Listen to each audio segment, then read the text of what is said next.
Welcome, everybody. We are here, and we pushed back 2 other videos because things happened. Players are pissed. Casters are trying to maybe double up, maybe not. I'm not really sure. Basically, the question is, what is a pro player and what is a bubble team? In my opinion, really, really quickly, I feel like you can be a pro and be on the bubble. I think that's fine. I think the word bubble comes from usually probably most popular in the U.S. in terms of college basketball when you're on the bubble to make the NCAA tournament. When you're on the bubble, it means you could be in, you could be out. You're the last few teams in, the last few teams out. A lot of people have different opinions on where the bubble is in terms of Rocket League, and I think there's you can basically have any valid opinion. I think the one thing that I don't think is necessarily correct is you can be on the bubble, but you can still be a pro. I think that is perfectly fine. We'll get to my opinion in a second, but first, this all began on First Touch. I believe it was on Wednesday, so let's go check that out. And I'm going to play this, talk a little bit through it while they're talking, but I just want to set the table on what happened. So let's get into it here. A bubble player or an unknown player, because Achieves just said, "Oh, well, Chronic." When Sorry, Jordan let me said, go back here real quick. This is probably getting away So from. this the is topic Crowley at hand, asking the but, question. what is considered a bubble player or an unknown player? Because Achieves just said, "Oh, well, Chronic." When Jorby said bubble player, but Chronic was finishing top 4 top 12 in regionals beforehand. He was already making regionals. I do think when people say bubble, they probably just mean non-major players. And I think that's a a good distinction by Jorby, because I think like a lot of people do say that. Yeah, and I only bring that up because I'm sure if Flitz saw this clip, he'd be fuming. I saw his tweets about people saying, "Oh, who's the next bubble player?" But people were naming players that were already making regionals. I mean, is that considered bubble? Is it finishing outside the top 12? Do you count players on Koi as bubble players? Koi's the good question by Chiefs here, because they're on the cusp. They're definitely on the cusp. I'll tell you my opinion at the end of it. Where does the bubble start? Is that how pros view it? Like, I don't know how pros view it. You don't know how pros view it? All right. Worldies may have a more dialed in. They're considered pros. Koi. Okay. Koi's been in what? I think that's the problem is the pros versus bubble. Yeah, I think you can be both. I don't see how that's a problem. Consistently qualify, but no one ever gives them the chance, right? Which is okay, but them being good or bad is different than them qualifying for the professional top 16 tournament. Sure, that's just why I asked. Because I don't think so. Because I think in my head, like, yes, of course it is. Go ahead, Michael. Okay, so I'm gonna pause here real quick. I think there's an argument also to be said that if you just make regionals, you are not necessarily a pro. You could be on an org, you could have a salary, but if you literally come in last in every single tournament, you make $9,000 in a year. And you have to divide that amongst your 3 players. Maybe a coach gets a little bit. I'm not really sure.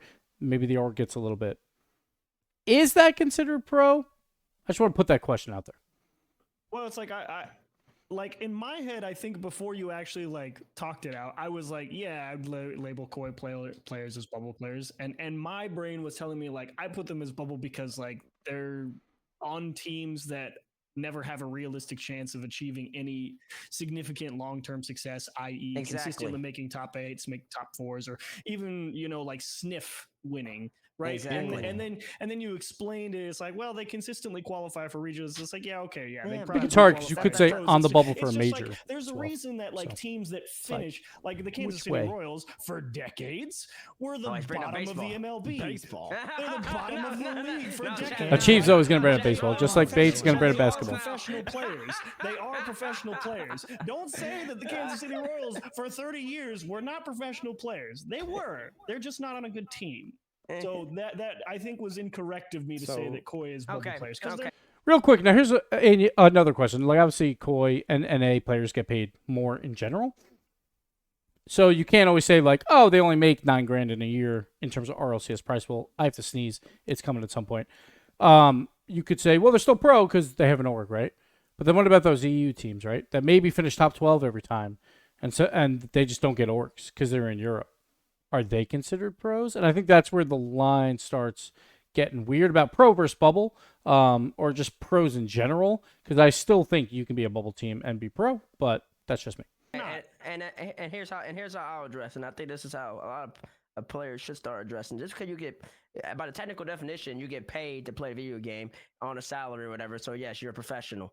But in terms of and I always just equate it back to the old structure, RLCS, RLRS. There were 8 teams, 10 teams in RLCS.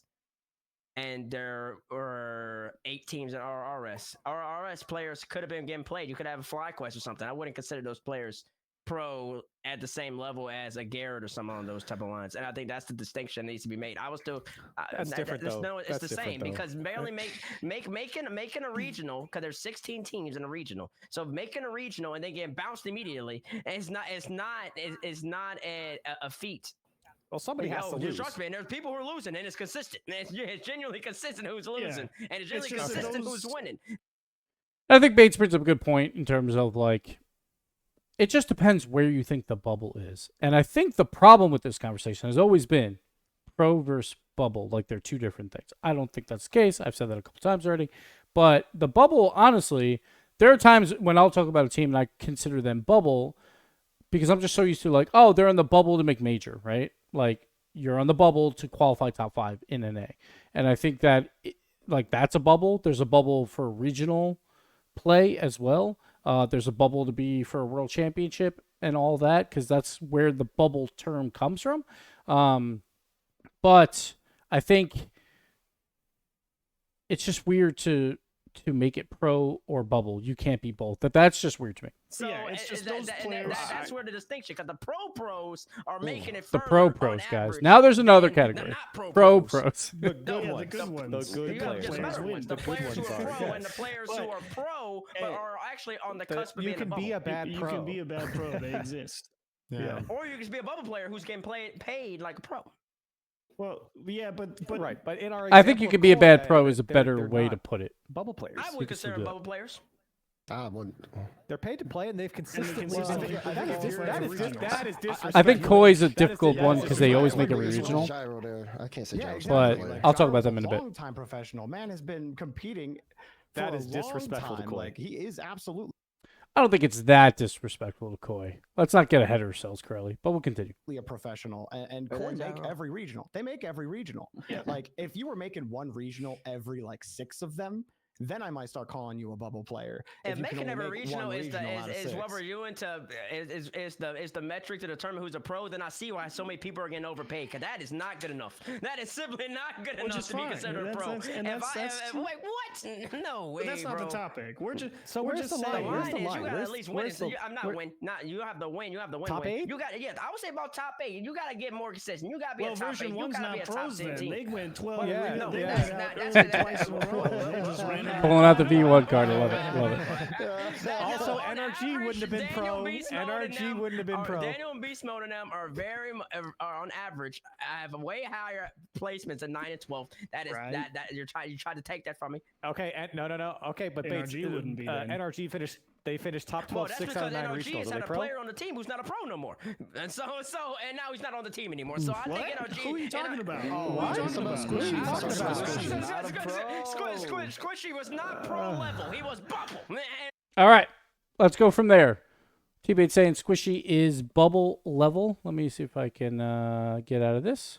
Let's go back. So this is where it ends, basically, or at least what I want to talk about here. And to me, if I'm going to define bubble, I would say probably NA 13 and below. Because then, on average, you're coming in last in a regional, or you're the bottom 4 teams, right? And those 4 are going to be the first to drop out in a close qualifier, you would think. So I think Koi, they finished 12th. So I would not have him bubble. And also, I think Koi's a special case because they also made every regional. So it's they're on the bubble. And honestly, you could say any team in a close qualifier is on the bubble because you're literally playing in the bubble tournament to see if you advance out of it, right? To see if you actually make it to where you get paid to play. Now, again, orgs bring in a weird thing with that because some teams are going to have orgs, some are not. So you consider them pros versus not.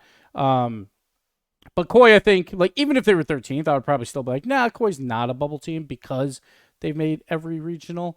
But generally speaking, I think, if you're 13 or below, you're on the bubble. You're the bottom 4 teams in the league. that can easily be balanced out in closed qualifiers. Again, Koi's a weird one because they make every regional, but then they started out like 0-12 and all that. So they're a little bit strange. But let's bring up the tweets. First, we'll go Squishy. So Squishy did not like the words that came out of T-Bates' mouth. Now, I see where Bates is saying, like, he thinks Squishy, in terms of his skill right now, is on a lower end team, a bottom 8 team. Like, according to him, like, he even said, like, top 8, right? So top 8 is his bubble. Like, after that, you're basically on the bubble. So if you're in that 9-10 range, maybe he won't consider that. Who knows? But, like, that makes perfect sense then. Like, obviously, he was on energy. He would be considered a bubble player according to Bates. Now, again, that's a little bit weird because I think people think bubble teams are maybe different than bubble players as well. It's just weird terminology that people just get behind. You can still be a pro, but you could be on the cusp of being on that bubble and all that stuff in terms of my opinion. But go to Squishy. Apologies to other teams these next few months with energy out of the picture. Casters are going to have to pick teams to bash in replacement. We were the punching bag for so long that they need to keep punching something. To the team's players frustrated about stuff, just remember, do your thing and try and ignore those comments. They want a response. They want the impressions. Don't give them what they want. So a few tweets about things people said today, and that I should let some of the younger players know this because it can be pretty tough in the mind at first. It's extremely difficult to make it where we have. No one can take that away from you. Keep grinding. It doesn't matter what anyone says. That's all I'll ever say on this. Best of luck, everyone. Have a good off season. So, Squishy, and I think Squishy brings up some good points. We definitely poke fun at energy more so than other teams. And I would say, like, I'm definitely a culprit of that as well. I think normally comes down to, like, if James is on or something, you know, we're poking fun at him more so. But we definitely do poke fun at energy a little bit because we know they're very popular, bring them up in conversation, all that stuff. So, completely understandable there. I'll take a little bit of an L as well on that, Squishy, so I apologize. But he's just saying, hey, people are going to talk. It's going to happen. You got to just not worry about it. I think that's the main thing coming out of this. Like, pros really shouldn't be worried too much about what people say about them. Like, most pros, I think, shouldn't even be on Reddit half the time because Reddit is just, you know, they just go crazy about every single loss, like immediately saying kick him, kick that, or whatever. Like, obviously, as casters, we'll emphasize things a bit more. That's just what we have to do. Because if we just said every team's pretty good, it'd be relatively boring, right? So, completely understand what Squishy was saying there. He was not happy with that bubble player comment.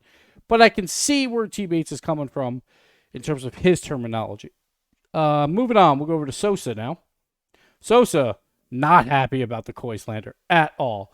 It's crazy how a team who gets paid a good salary every month. Now that, I think, is a weird distinction. Again, they technically are more pro than other teams that don't get paid, but does that matter? I don't know. That make every regional, made top 8s. I think they made like one top 8. So like top 8s plural. I'm not sure. Did they make 2? I'm not sure. They did get hotter towards the end of the year, but that's fine. Well, I guess he was on like other teams as well. And consistently beat and go head-to-head with some of your favorite teams isn't considered a pro team by you teammates. I agree with some of your takes, but this argument is insane. And I agree with Sosa. Like, they are pro. And again, I don't understand this pro versus bubble thing. I think that's the main problem here. You can be pro. You can still be a bubble team. I don't see a problem in that, but whatever. Because then also, like, you could say, like a freestyler's pro because they make money playing Rocket League, right? It's like, are they pros? They probably make more money than some other people. Is Musty a pro? He gets paid lots of money to play Rocket League. So, like, that's where it's weird. Yeah, I get it, the org is paying them, but, like, I don't know. It's a little strange. T-Bates comes back. I better come on now. I've let this whole thing go all day, but everything else that's been happening to say, I slandered you or your team is talking. It's taking this way too far. I'm one of the people because this stays a Koi is a good team with good players. If you really had an issue with that, I said you could have DM'd me rather than taking Twitter to publicly blast me. Now, Bates, come on. You're on a public show. Players are allowed to publicly bash us as well. I don't agree with Bates there. Like, feel free, players. Like, if we say something and you don't like it, throw it up on Twitter. I don't care. Like, if you have a problem with me, feel free. Come at me. Then maybe I'll, like, DM you and be like, yo, man, I'm sorry that you felt that way. Like, I didn't mean it. But then on Twitter itself, I'm going to roast you right back, all right? So we'll just keep this going. We'll keep this chemistry going. So, you know, I'm always message away. It's not hard. I am very aware that by the book definition, you are a pro. There's a whole bunch of hoopla over semantics. And I do agree with Bates there. It's like, I think the conversation got swayed a little bit too far one way or the other, but players were not happy. Players are definitely not happy when they're called bubble. And again, I don't think they should be worrying about it at all, but I get it. You know, people are going to watch some stuff, but to me, I think my definition of bubble is probably 13 on in NA in Europe in terms of just making regionals. I think it gets a little bit hairier in the smaller regions because, like, more teams or, like, the same amount of teams make regionals, they get paid way, way less, and less teams go to majors and world championships and all that. So, like, does that bubble change? Is the bubble then top 8 for MENA? Or is it MENA even, like, top 4? And then, because they only get one spot, no C and Sam are top 8. Like, I don't know how to really qualify that. But I think for NA in Europe, like, I think I would consider you a bubble team. Probably 13 and on. Because, like, it's questionable if you're going to make a regional, right? It doesn't mean you're not pro. You can still be pro and be getting paid by an org. Again, that's where pro is hairy because you could say freestylers, content creators are pro and all that stuff. It gets weird. So what do you guys think? Because it's like a hard question. Do I think the players had a right to be mad? Yeah, of course. Like, why not? Like, let them get angry. And also, you want to defend your team and all that. I completely get that by Sosa. Completely get that by Squishy. Then I think there's another conversation of, like, are veterans then bubble players when they come down? And I'm like, I think so. Like, if a veteran comes down and is playing on bubble teams, he's now a bubble player. Doesn't mean, like, I don't think it's necessarily a bad terminology. It just is showing where their skill is right now. Was Turbo a bubble player when he was playing last season? Yes. He was, like, in close qualifiers, finishing 3-2 or 2-3. He was a bubble player at that point. So I think it's just terminology, right? And everyone's going to have a different take, and I don't think that's necessarily a bad thing. I don't understand the attacking of people necessarily because that they think bubble is top 8 or because or whatever, but I can understand why players are like, yo, man, like, I'm mad about this. And they can be because their terminology is going to be different, right? So I don't know. I don't think it's that big of a deal. What do you guys think? Obviously, players think it's a big deal. Twitter thinks it's a huge deal. Do you guys think it's a big deal? Me personally, no, but I'm also more carefree and just don't give a crap about anything. So let me know in the comments below. Thank you guys for watching. I'm going to push back my other videos, so they're going to be a little bit off timeline to Monday and Wednesday. So we'll post this on Friday. So thanks for watching. Thanks for the first video with Farah, with his interview. Blowing up. I really appreciate it. And we'll see you next time. Later.